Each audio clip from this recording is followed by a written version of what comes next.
Hi, lovely one. You're welcome to Johnson Praise TV. This is your digital classroom.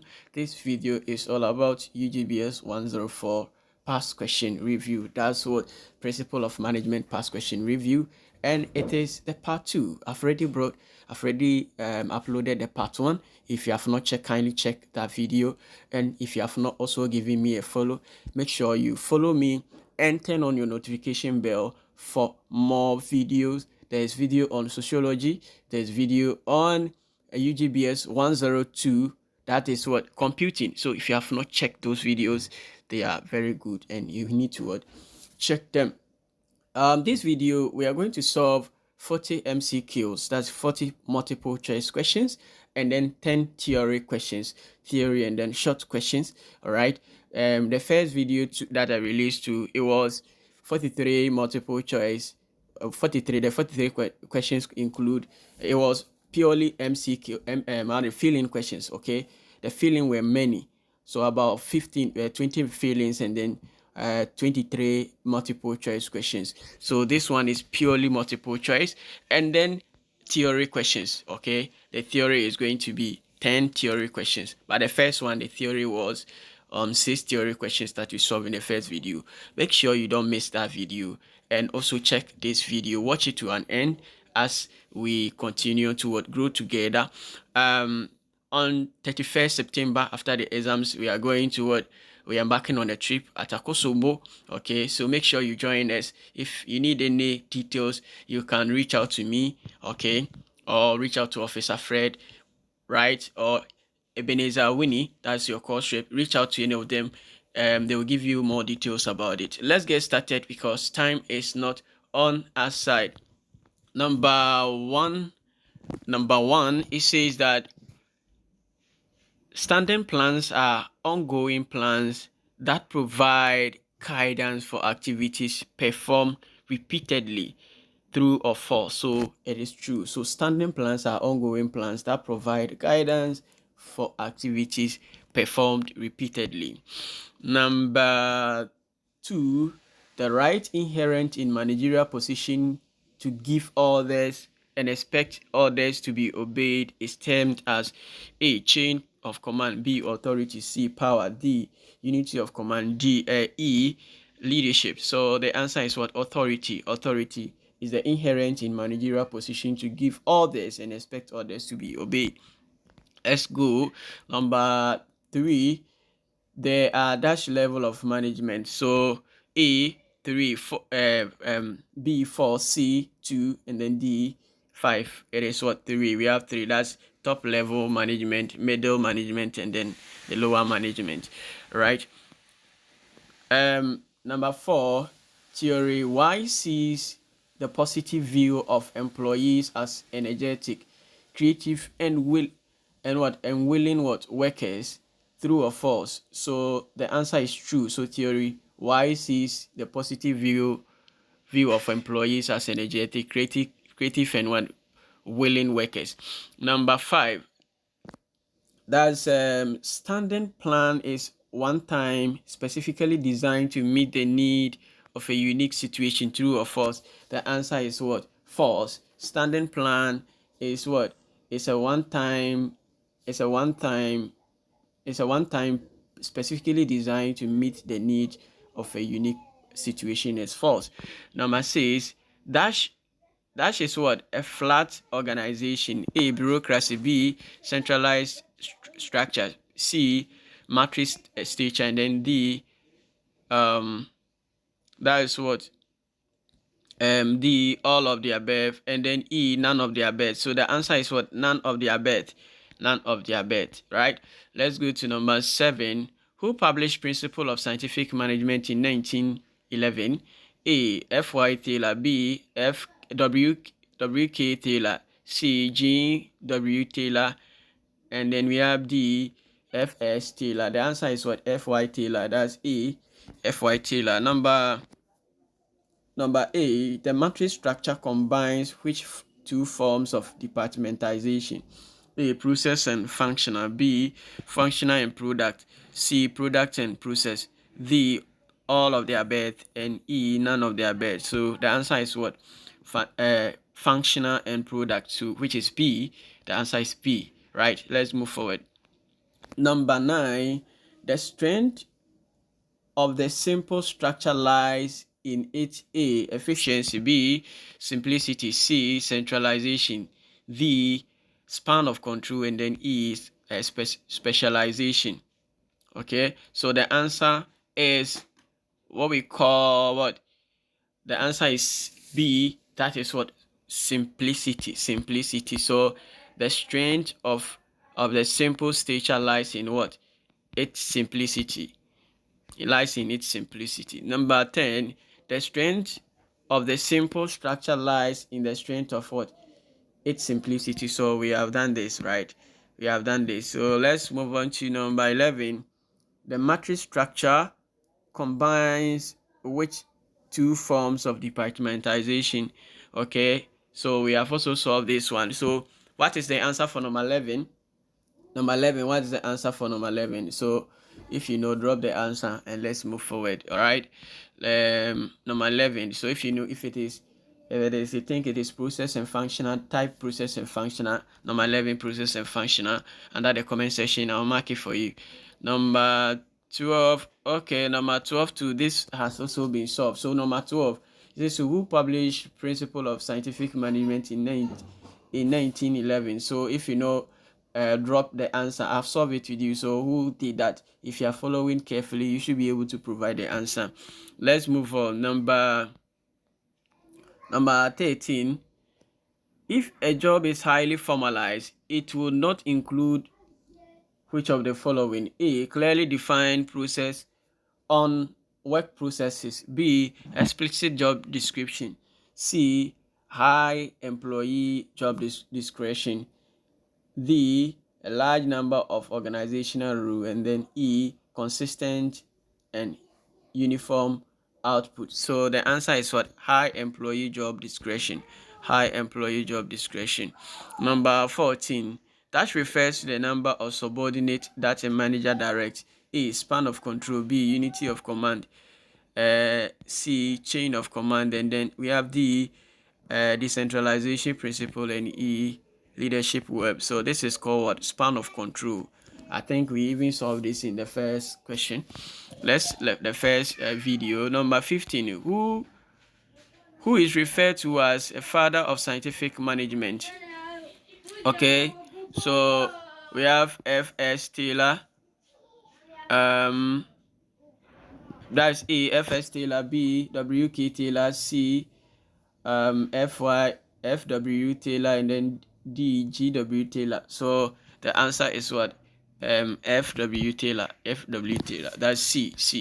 All right. Number 16, flexible plans that set out general guidelines, provide focus, yet allow discretion in implementation is called is specific plans. B, discretional directional plans. C, long range plans, and then D, short range plans. So the answer is what? Directional plans. Number 17, the trend in recent years has been rewarded. Hey, so I'm taking it again. Why? Forgive me. The trend in recent years has been toward A, narrow spans of control. B, wider spans of control. C, a wider control of 4.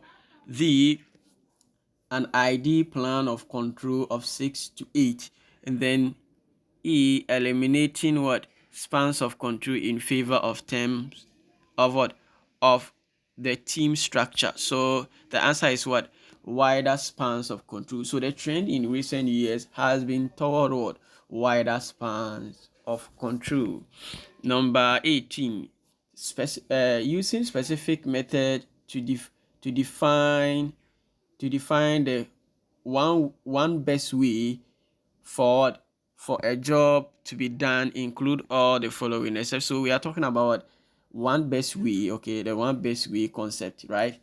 For a job to be defined include all the following, except A, putting the right person on the right job with the correct tools and equipment. B, having standardized method of doing the job.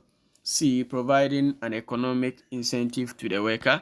D, providing a theory of authority based on an ideal type of organization. So the answer is what? Developing theory of authority based on an ideal type of organization. Number 9, if you have a narrow span of control, you have dash organization. A, efficient. B, short. C, tall. D, matrix. And then E, fat. So it is what? It's called matrix.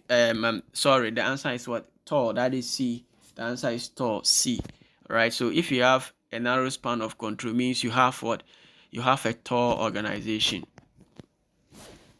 Let's look at number 20. The following were some of the early OB advocates, except A, Robert Owen, B, Robert Cass, C, Hugo Munsterberg, all right. The Mary Parker Follett, right? So the answer is what? Robert Cass. So the following were some of the early OB advocates, with the exception of Robert Cass. So which includes Robert Owen. We have Hugo Munsterberg, and then we have what? Mary Parker Follett. All of them were part. Number 21, the term that refers to the number of subordinates that the manager can efficiently and effectively direct. A, span of control. B, chain of command. C, line of control. D, authority of command. And then E, matrix structure. So the answer is span of control. Span of control refers to the number of subordinates that the manager can efficiently and effectively what? Direct. 22. If a job is highly formalized, it will not include all the following. It will not include which of the following? So this one too, we did it. If you know, please, number 22, we have done this already right now, right? So what is the answer? A, early process. A, early clearly defined procedures on the work processes. B, explicit job description. C, high employee job discretion. D, a large number of organizational rules. And then E, consistent and uniform output. So yes, if you have been following and you have been capturing the answers, then drop this one under the comment section. 22, if you know, drop it. If you think it is what? Explicit job description, descriptions, drop, just write it down there and let me see if you have been following. If you still can't identify the answer, then it means that whatever that I'm doing with you, you need to go back and study the whole thing again. So there's a trial question also here, which is also the second trial. That's number 23, is also a trial question. So who published Principle of Scientific Management in 1911? Who did that? So yes, drop the person and let's see if you really know what or you've been following. Number 23, using scientific methods to define the one best way. This one too was done. So let me go to number 24. As process management consists of the following three aspects, except A, social process. B, integrating process. C, evaluating process. D, continuous process. So it represents all of them with the exception of what? Evaluation process. Evaluation process is not part. So it consists of the following with the exception of C. That's what? Evaluation process. Number 26, Procter and Gamble departmentalized by wide pampers. What? Charming the Pringles. This is an example of this is an example of departmentalization by who? By what? A, function. B, process. C, geography. D, product. And then E, interest. So when you say Procter and Gamble departmental I'm taking it again. Procter and Gamble departmentalized by Tide, Pampers, Charming, and Princip and Pringles. Who, if it's what? It's an example of departmentalization by what? By product. So that is what? Product. D. Number 27, a tax that is subdivided into many separate jobs is what is considered to have a high degree of departmentalization. B, a low degree of decentralization. C, a high degree of work specialization. D, a low degree of what structure. And then E, a high degree of matrix structuring. So it's called what? A high degree of work specialization. That is C. Okay, so a task that is subdivided into many separate jobs is considered to be what? To have a high degree of work specialization. C. Number 28, the right to inherit in a managerial position to give orders and expect others to be obeyed is called A, chain of command. B, authority. C, power. D, unity of command. And E, leadership. So it's what? Power. Authority. That's B. The answer is B, authority. Number 29, the basis by which jobs are grouped together is termed as A, social clustering. B, bureaucracy. C, specialization. D, centralization. And E, departmentalization. So this is called departmentalization. Is the basis by which jobs are grouped together. Number 30, which of the following problems is most likely to occur in a matrix structure? A, decreased response to environmental change. B, decreased employee motivation. C, loss of economies of scale. D, increases in groupthink, right? And E, we have employees receiving directives, okay, conflicting directives. So the answer is E, employees receiving conflicting directive. That's what D. Number 31. The more that the lower level panel provide input or are actually given the discretion to make decision, the more there is within an organization. So A, centralization. B, disempowerment. B, work specialization. C, work specialization. D, departmentalization. And E, decentralization. The answer is decentralization. The decentralization is the more that the lower level personnel provide input or they are actually given discretion to make decisions, the more there is within the organization. Number 32, the human relations movement arose out of the influence of the following, except A, the threat of unionization. B, the use of more industrial machines. C, the Houghton studies. D, the philosophy of industrial humanism. So the answer is B. That's what the use of more industrial machines. You are the use of more industrial machines. So human relations management rules out of what? The influence of the following, with the exception of what? The use of what? More industrial machines. Number 33, flexible plans that set out general guidelines, provide focus, yet allow discretion in implementation is called A, specific plans. B, directional plans. C, long range plans. D, short range plans. So the answer is B. That's what? Directional plans. Number 34, that is the process of designing and maintaining an environment in which individuals working together in groups efficiently accomplish selected items. A, planning. B, leadership. C, management. D, administration. So the answer is what? Management. So management is the process of designing and maintaining an environment in which individuals working together in group efficiently accomplish selected items.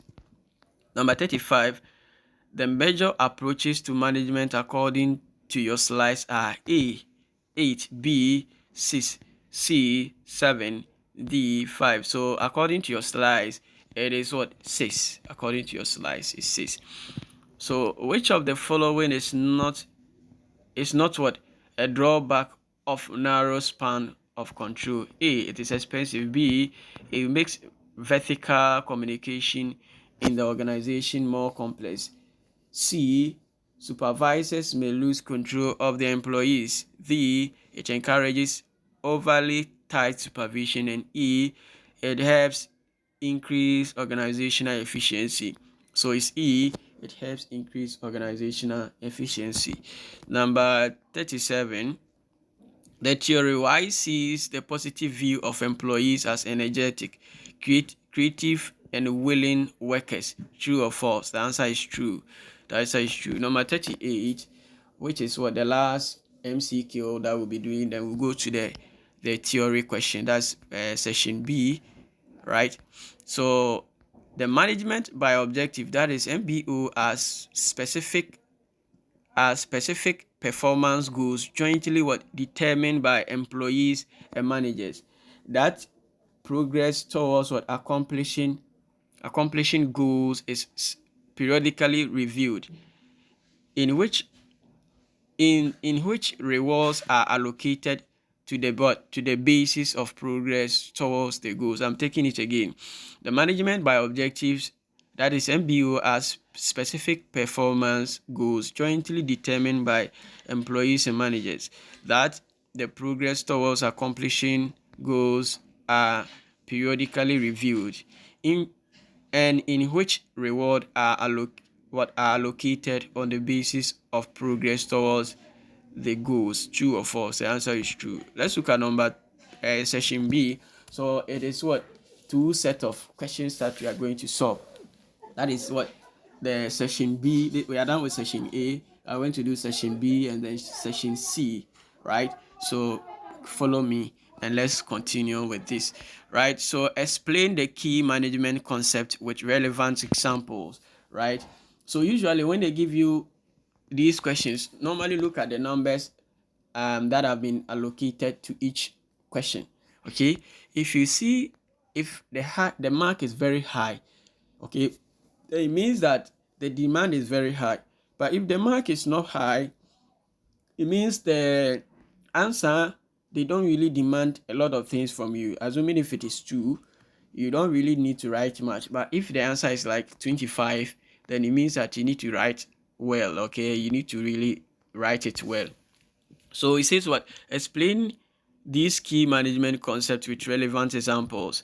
A, narrow span of control. B, leadership. C, feed forward or preliminary controls. Then we have IV, that's virtual organization, and V, formalization. So I is narrow of control, I leadership. We are going to explain. And number 2, it says, what do you understand by the term level of management? Using any organization as a case, describe the different levels of management within the organization. 3, what is the relationship between planning and controlling? 4, examine 3 external influences that might affect the HRM process. 5, why is management seen as a science and an art? Why are they seen as a science and an art? Okay, so then we go to 6, which is the systems approach is seen as contemporary viewpoint on evaluation of management. Examine the various components and its relevance. And then the 8, this is the 7 is contrast organic and mechanic organization. So organic, so you see this question I gave to you in the first video, it has come here again. So we are going to look at that. And then the second questions too are also here. I'm not going to read the second questions. This is the first part. Let's solve these together. And then when you are done, we'll look at the part C, part 2. Okay, so it's worth it. Okay, if you watch this video, it's worth it because you are learning. In so doing, you are learning a lot of things. If in case your question is even twisted and on the same thing, you have an idea to write about it. So to explain this, the concept, right? The concept that you have to explain first, narrow of control refers to what? A narrow span of control refers to a management structure where a manager supervises a small number of subordinates. For instance, in a local branch of a bank, the branch manager may oversee only a few employees thoroughly, allowing for closer supervision and more effective communication. So when you say a narrow span of control, okay, narrow span of control, it is where what management structure, okay, or this is where manager supervises small number of people. That's all. You see, it is not difficult. So it's all about understanding it. So where manager supervises what a few number of people, and they say give what illustrative example. So you go by saying that, for example, in a local branch of a bank, the manager what may oversee only few employees directly, allowing for closer supervision and more what effective communication. So where there is what a narrow span of control, you have enough, you have time to supervise, because banks, if you give them more workers, the manager may not be able to supervise, and they always be issues. So if the employees are only 10 and you are managing them, you can scrutinize their activities carefully. Okay, so let's look at the second one. The second one is okay. Leadership is what? Okay, say what? So I says what? Leadership, right? So let's look at the I. What did the I say? The I. Okay, so leadership. So we are coming to explain leadership. So leadership is the process of influencing and guiding individuals or teams towards achieving organizational goals. This definition difficult for you. Leadership is the process of influencing and guiding individuals or teams towards achieving organizational goals. So you give a relevant example by saying that, for example, in a manufacturing company, a production manager who motivates workers to meet production targets and fosters teamwork is demonstrating what effective leadership. So you can talk about how example of what leadership create something about what leadership, about what a leader a manager who motivates workers to meet what the production target, right?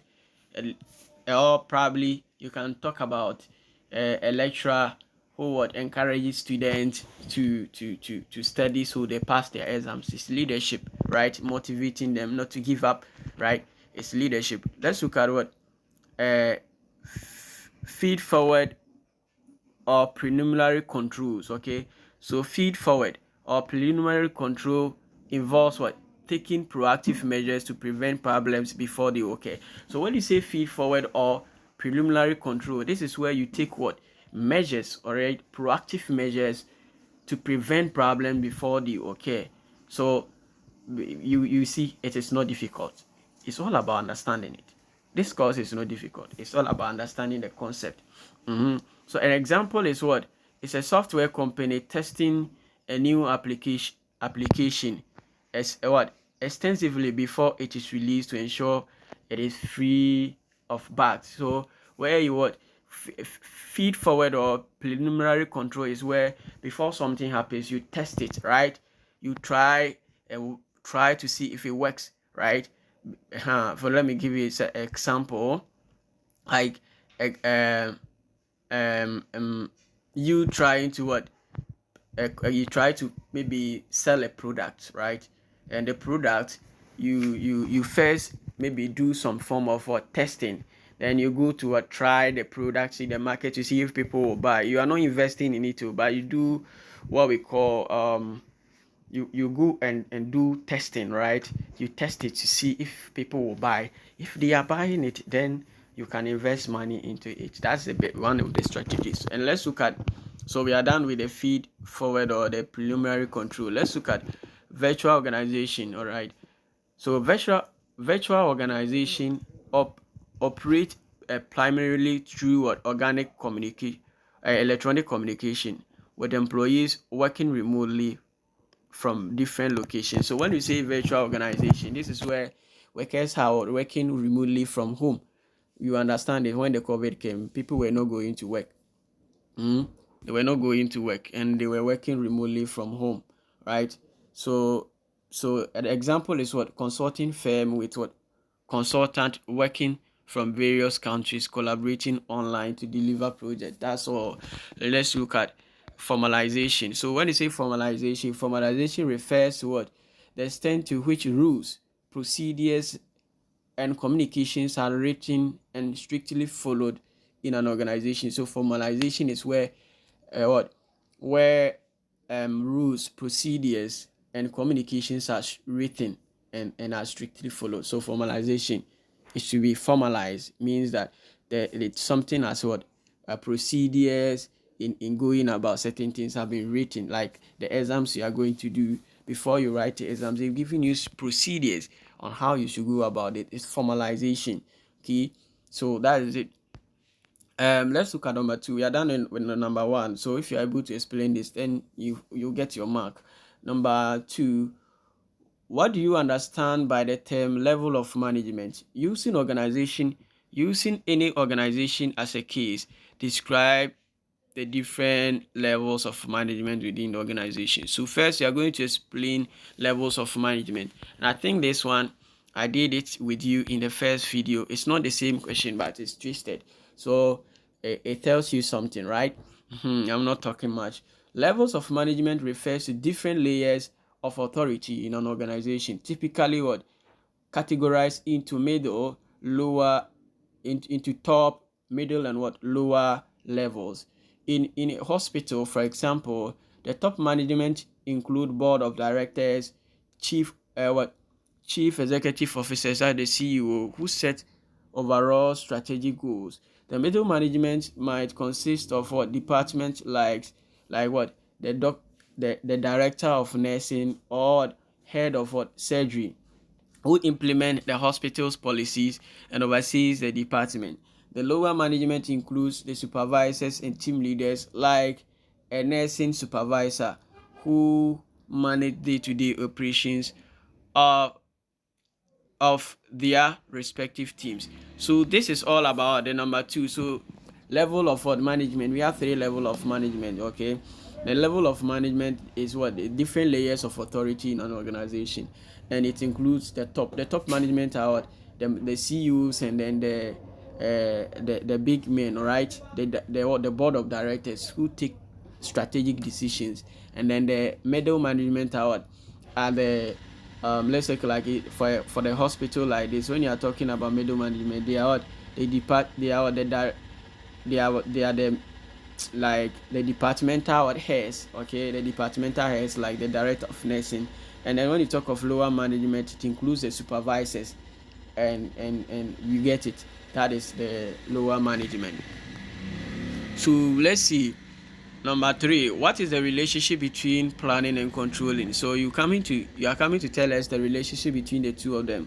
So planning and controlling are interrelated management functions. So planning involves setting objectives and determining the steps to achieve them. Okay, so when you say planning means what? Setting objectives and determining the steps to achieve them, while what controlling involves monitoring progress towards what this objective, identifying deviations, and taking corrective actions. All right, so when you say, so the thing is that you need to know, differentiate, or actually what, give the relationship. So the planning is where you set objective, okay, determining the step by step procedures to achieve those objectives. That's all about planning. But when you talk about monitoring is what is where um, um monitoring is where what the you try to what progress towards the objective that has been set. Okay, that is the planning process. You try to progress what, trying to achieve that what objective that has been set, and also identifying deviations, and also trying to what, correct those maybe correct them with actions. That's all about them. So the effectiveness of controlling depends on the clarity and what realism of the planning, and the feedback from what controlling can lead to adjustment in what, in the plan. So, and I hope now you know the relationship between them, the planning and controlling. When you plan, you know how to setting the, you get it, and also trying to follow the process, the laid down process in identifying corrections and working on them is also the controlling. Let's look at the 4. It says what? Examine 3 external influences that might affect the HRM process. So the 3 processes that may affect the HRM process. The human resources management process, that's what the HRM. So the one, economic condition. When you talk of economic condition, which may what impact hiring, compensation, and benefit decisions. So HR, if they employ you and you are messing up, they have to sack you. But in some organizations, if you are a permanent worker, you cannot be sacked like that without compensation. They have to sack you unless you flout on the company's rules. But if you feel like the person is cruel and you don't want to work with the person again, you need to compensate the person and leave him. So the things that influences or that affect the HR processes, one of them is what? Economic condition. You don't have money to pay off workers, you can't sack them. They will still have to be there and be working. 2, legal and regulatory changes, such as what new labor laws that require what adjustment in HR policy. So the new legal rules and what regulations, okay, or legal and regulatory changes can also affect the HR processes, where there's what they come with what a process that HR, you can't sack any worker who is sick, or maybe you can't sack any worker who has absented himself for 3 days. Ideally, your company rules is to sack people who absent themselves for more than 3 days. But now the new rules comes that you can't sack people who absent themselves for more than 3 days, but it should be like 1 week. Do you get it? That one can also affect your functions. Also, we have for technological advancement. So the technological advancement also may require new skills and training for employees. So technological advancement to also affect their process. Okay, this is where it requires new skills and training for employees, right? So these are the things that affect the HR process. Let's look at number 5.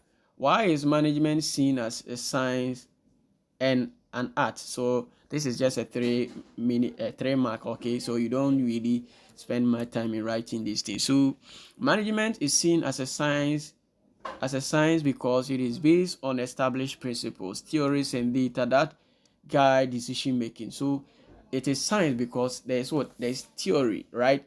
They follow some theory, some principle, lay down rules, right? And data that guide their decision making. Management don't take decision before they invest in any business. They have to now look at the processes, how the legal issues and all those things involved, check whether they are making profit from the business or not, and if they set the process, the business, are they going to make it, are they going to get profit from it? So it involves processes, theories, right? They need to study the theories, economic theories, and all these theories before they go ahead. So that's why what management is seen as what is seen as science. And so they don't make decision like that. They follow lay down process. Before they sack you, they have to follow a process. So it is seen as what science, and it is seen as art because it requires what personal skills, creativity, and judgment to apply these principles effectively in different situations. All right. So management is also seen as an art because when you are following the process, the procedures, you are following the theories and data, you need some kind of skills, personal skills, creativity, and judgment. Let's take like you want to establish a company. You have a company A in Bourgeoisie, company B in Kaswa. You want to establish a different company in Takrade, right? So you have to now look at it. These companies, what is actually, are we really making profit from it? There should be some kind of what judgment, right? Making right judgment.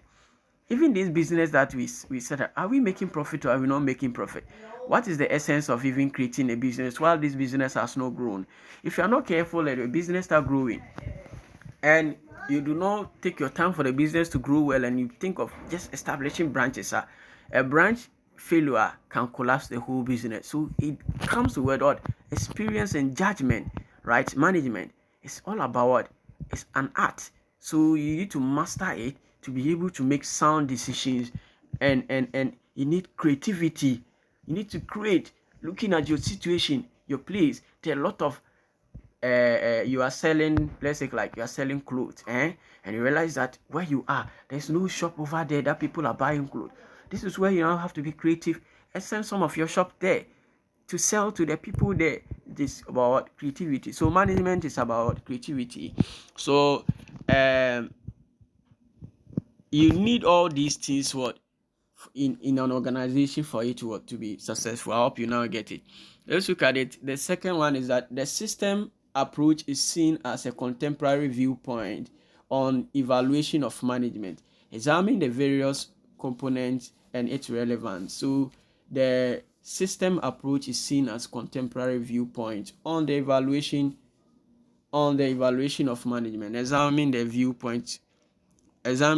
various what components and its relevance. So we are looking at what a system approach, right? So let's look at it. The system approach to management views an organization as a set of interrelated and interdependent parts working together to achieve a common goal. Okay, so the key components include input, that's what resource, such as what labor, materials and capital. We talk of process includes the activities that transform input into what output, right? And we have output, which is what products or services delivered to the customers. We have feedback, that's what the information used to make adjustment. So these processes, this approach is relevant because it emphasizes the importance of understanding the organization as a whole and recognizing the impact of external and internal factors on its performance.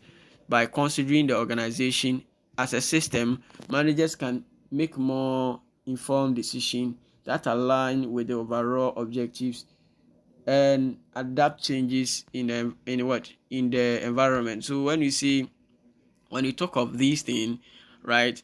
The question that what the system approach is seen as contemporary viewpoint on the evolution of what management. So you said what examine the various components and its relevance. So the components are those that we have highlighted. So these components include what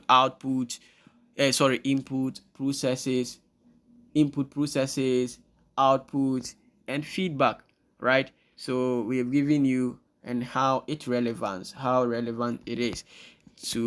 Now let's look at number 5. Say what contrast between organic and what mechanistic organization. So when you talk of organic organization, they are flexible with low degree of what formalization. When you understand formalization already, I explained to you where there's what procedure in arriving at conclusion, or do you get it? So it is what flexible with low degree of formalization, decentralization, decision making, and focus on what collaborative adaptability, adaptability, right? Adaptabilities, forgive me, right? So when we talk of the organic organization, this is where the laws are flexible. Companies like when you go to when it comes to University of Ghana, for instance, I was stating this in the first video.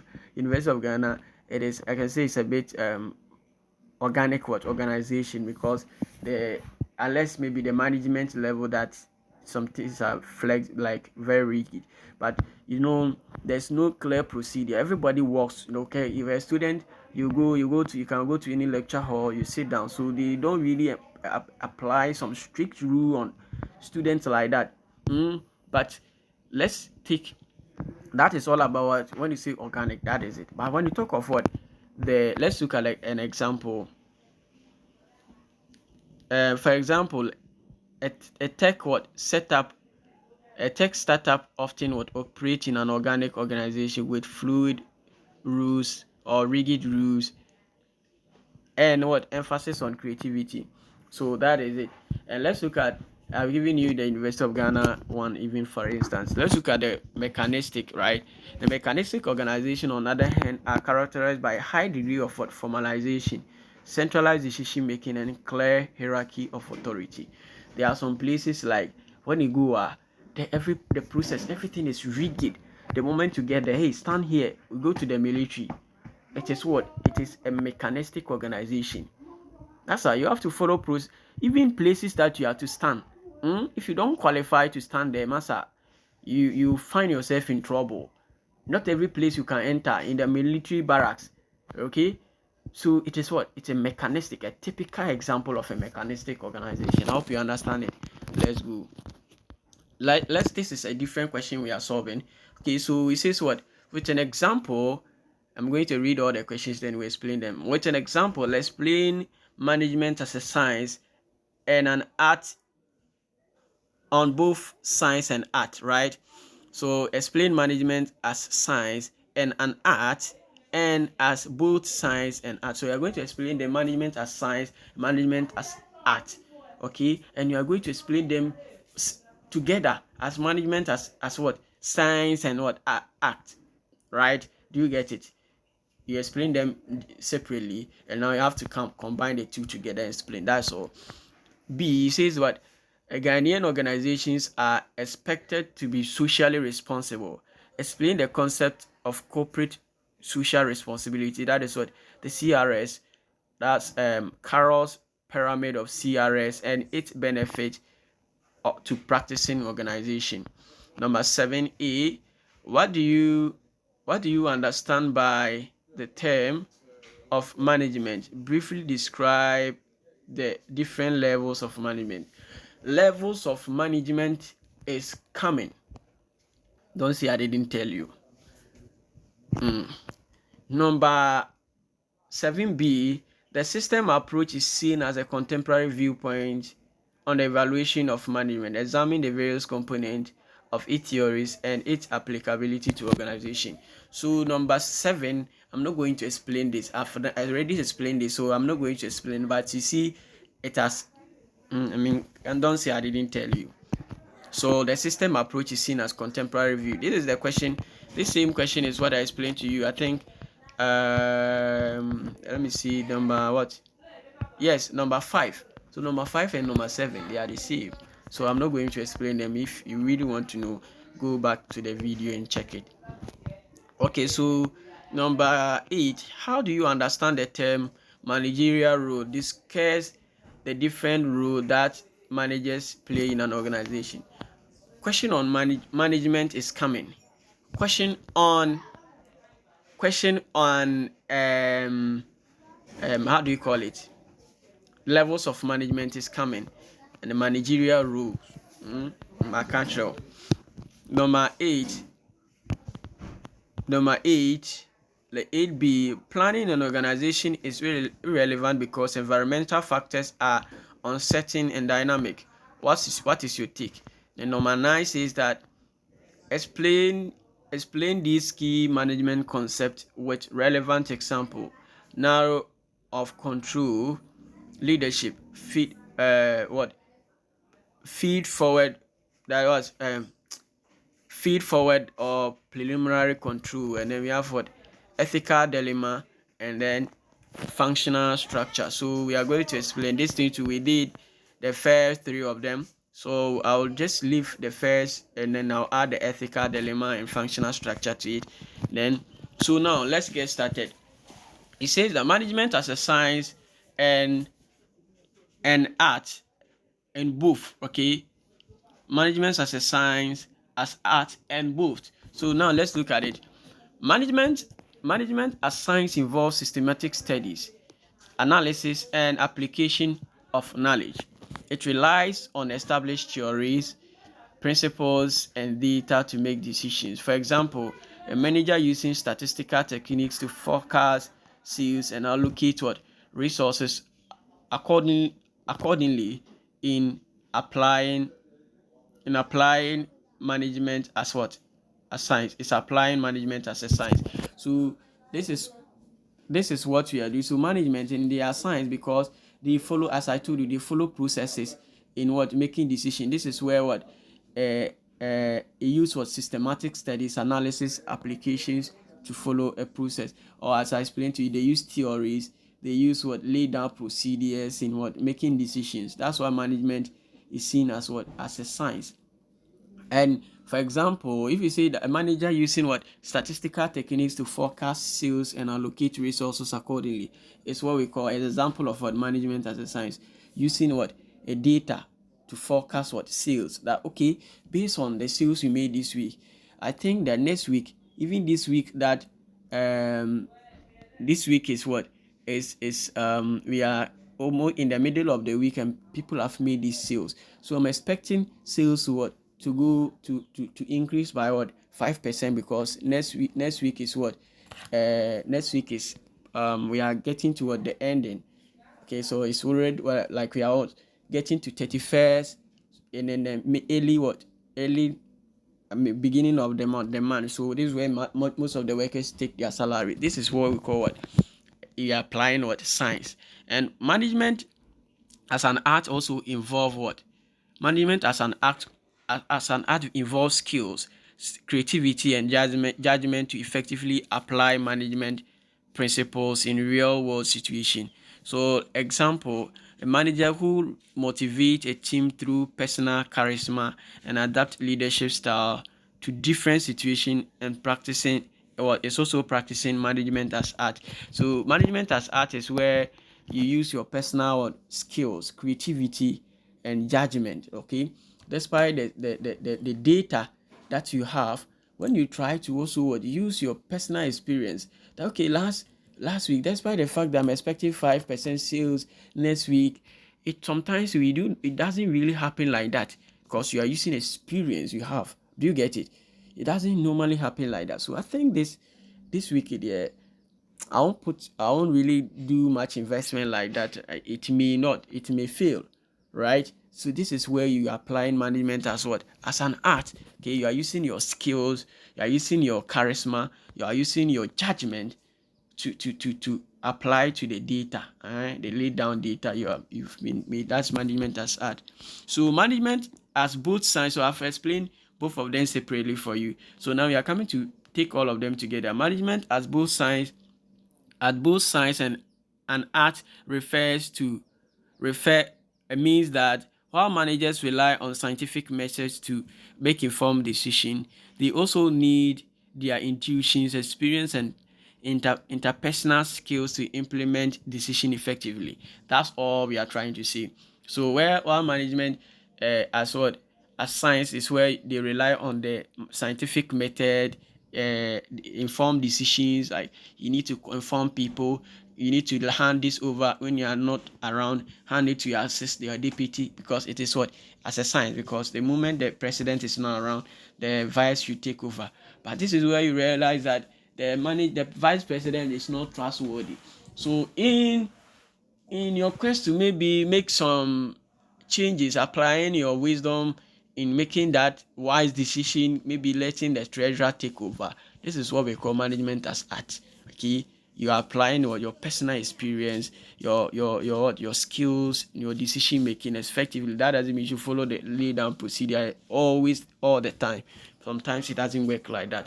This is where you combine both of them. So example, a manager might use data analysis to identify the market trend as science, and they creatively design marketing campaign to resonate with what the customers. So when you use data analysis to identify the market trend, it's called what? Science. But when you design or you create, right, you create marketing campaign to target the customers, it's called management as art. So let's now look at the next one. It says what? Corporate social responsibility and Carroll's pyramid of what social corporate responsibility. So social corporate responsibility refers to what? Refers to the idea that business should not only focus on profit making, but also consider the impact of their operations on society and the environment. It involves business taking responsibility for their actions and contributing positively to society. So when you say business, corporate social responsibility, which is CSR. It is where businesses don't the plan or the motive that businesses shouldn't focus on profit making, but they should also look at the welfare of the people. Maybe community that all the people over there are using MTN. The people are finding it difficult to get water to drink. So if MTN comes in to create boreholes for the community, it is called what? Corporate social responsibility. Sometimes you see them doing that. You see other companies okay, or even like churches. Sometimes Church of Pentecost, you see them embarking on this project. You see some of Unilever, okay, making some of these embarking on social responsibility project, right? So that's all about it. Let's look at Carroll's pyramid of social what social what corporate social responsibility. So it outlines 4 levels of responsibility that business should fulfill. The base the base is economic responsibility, which involves being profitable. The next level is what responsibility. So now the Carroll's pyramid of corporate social responsibility outline 4 things. So the first one, the base on top, okay, the base is what economic responsibility, which involves what being profitable.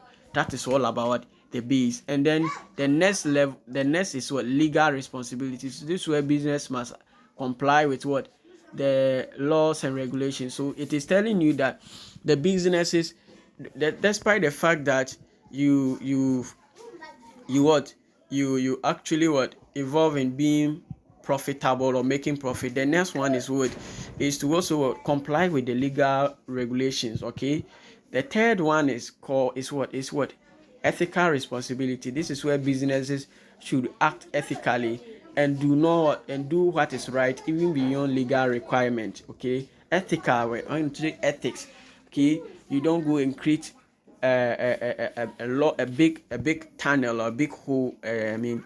Create a big hole in a community, leave it down there. You go and dump these your waste into a community. No, so they mean that ethically you should do the right thing.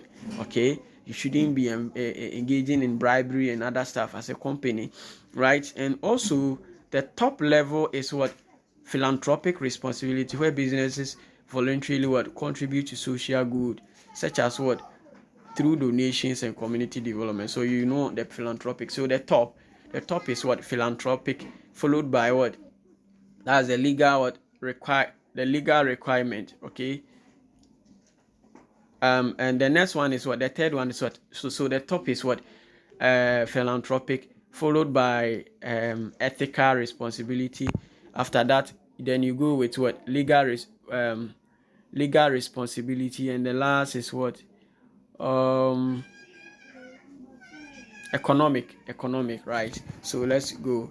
The 4 benefits of corporate social responsibility to practicing organization include enhance reputation. So you have to give benefits. So when you do embark on corporate social responsibility, it increase your reputation as a company, that the society respect you a lot, increase customer loyalty. So assuming let me use my agency, Global Assurance Travels, right? So assuming I go to wager, and I go and I go and give the people over there some dustbins, okay, over there. We see there are a lot of people over there it will create some loyalty, and they would like to, if they are traveling, they would like to travel with me because you've seen that I'm doing all these things to help them. Do you get it? Or I go to places, I go and build hospital for a deprived community. Just imagine this community it will create customer loyalty, and also better employee engagement. So it also gives people the view that, okay, this company is doing well, so if I go there, I'll be able to they will employ me well. All right, they will give me the best benefits. So, and also long-term sustainability also help the company to even sometimes you may encounter some legal issues, but when they look at the country, the leadership look at what you are doing for the community. See, this company, when we collapse it, people, they are doing a lot for the community. So sometimes you see, that's why sometimes the legal, they are rigid on some of these companies. Sometimes the government is supposed to close some companies, but you see they are a bit adamant on them. It's all because of these things. And also what, for long term, okay, I've explained it. So example, Ghanaian company that support education in local community may gain positive public image and build stronger relationship with with what stakeholders. That's it. Let's look at number 7, levels of management. So this one we have done it. So let me quickly explain them for you, then we go. I'll just read them for you. So levels of management is something that we have done. Okay, is we have done this already. So and this question has been done, so I said I won't explain. So let's move on to number 8. Number 8 is what? 8A. So what? Managerial roles. So let's see. Managerial roles. So managerial roles refers to what? Different functions and activities that managers perform in an organization. These roles can be categorized into 3 types. That's interpersonal, informational, and decisional rules. So the managerial rules are classified into 3 types. Okay, so when you say managerial roles, there are different functions and activities that managers perform in organizations, and these are 3 types. That's interpersonal role, we have informational role, and decisional role. So when you say interpersonal roles, it involves interacting with the people, such as being a leader, a figurehead, a liaison, and so on. This is where you, as a leader, one of your roles is to communicate with the workers, being a great leader, being maybe somebody they talk to and that kind of stuff. That is what the informational role. When they talk of that's what the interpersonal role, that's interpersonal relationship building, that kind of seeing, they see you as a leader, right? And also the other one is informational role, which involves processing and sharing information, such as being a monitor, a disseminator, and a spokesperson. So informational role, this is where you, the manager, apart from the relationship you create, you see you as a leader, you should also be able to communicate effectively. Try to write memos, get in touch with the workers on time, at the right time, so they don't make decision. When you are a business is lacking communication, it will not grow. So you always have to be on them from on timely basis to see that things are moving on successfully.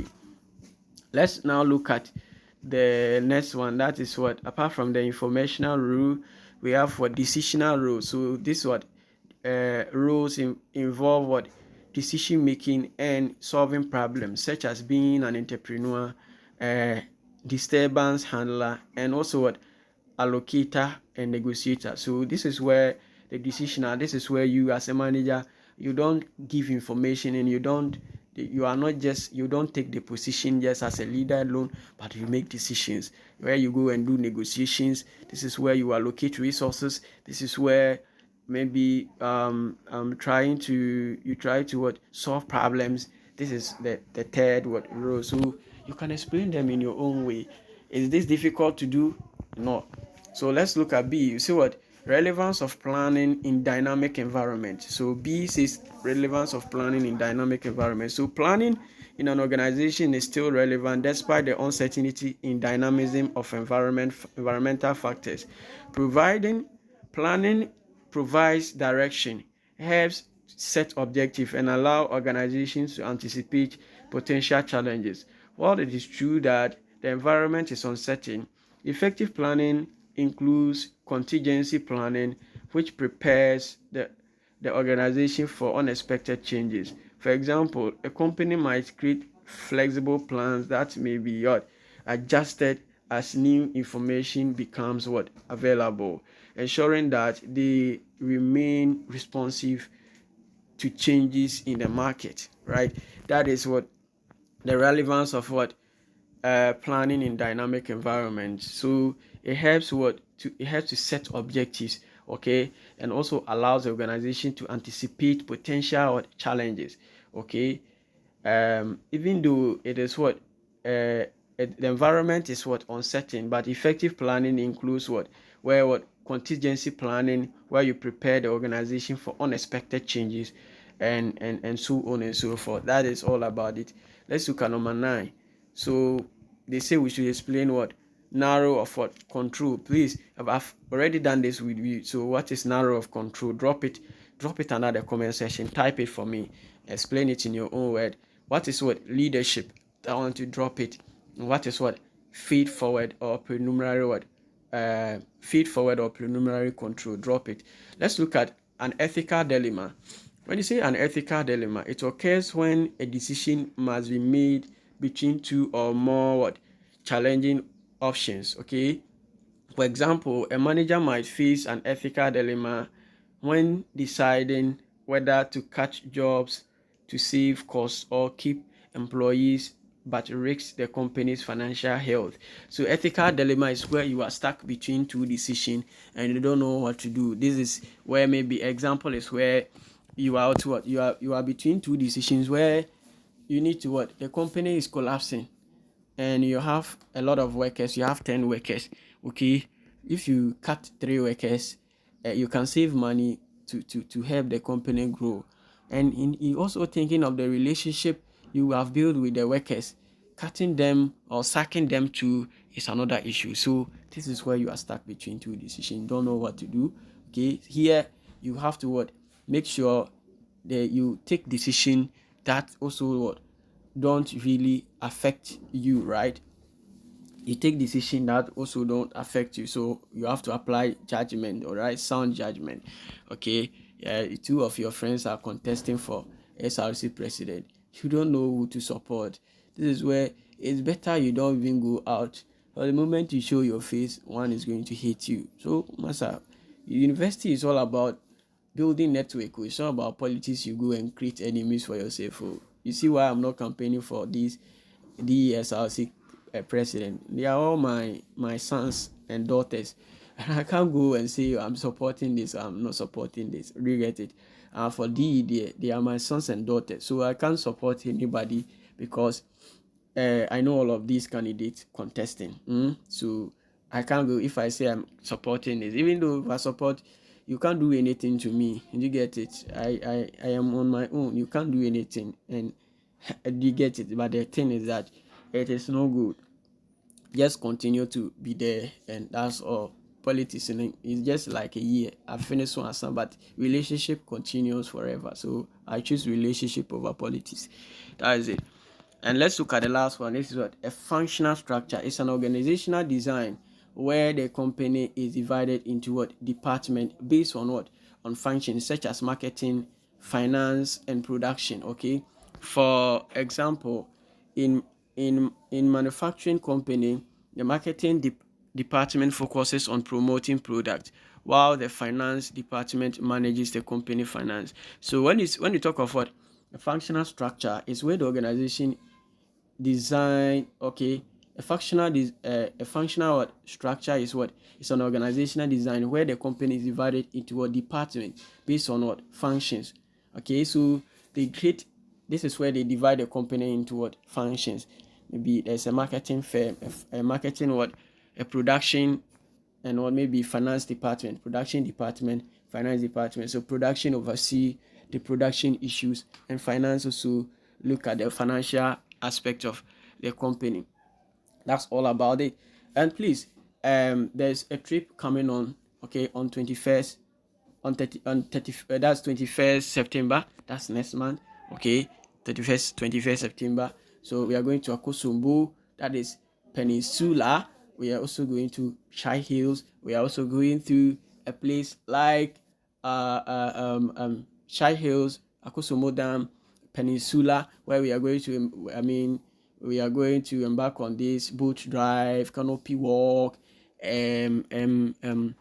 that's a horse ride and all these stuff. They are all part of the activities, okay. We also visit the Akosombo Dam, right. we visit Akosomo and Adomi Bridge. Okay, all these places are part. So join us. If you're interested, you can reach out to me or you get in touch with Officer Fred or Ebenezer Awuni. When you get in touch with them, they will guide you on what you should do. Join us and let's network together. And if you have a business you want to promote, right, or you have a product you want to sell, right, or probably need some business advice, okay, you come to me. I'll give you free advice on your businesses, how you can go about them. Get in touch with me. God bless you. Okay, so this is, I won't release any video on it this year, right? So I'm done with my videos. I wish you all the best. Thank you.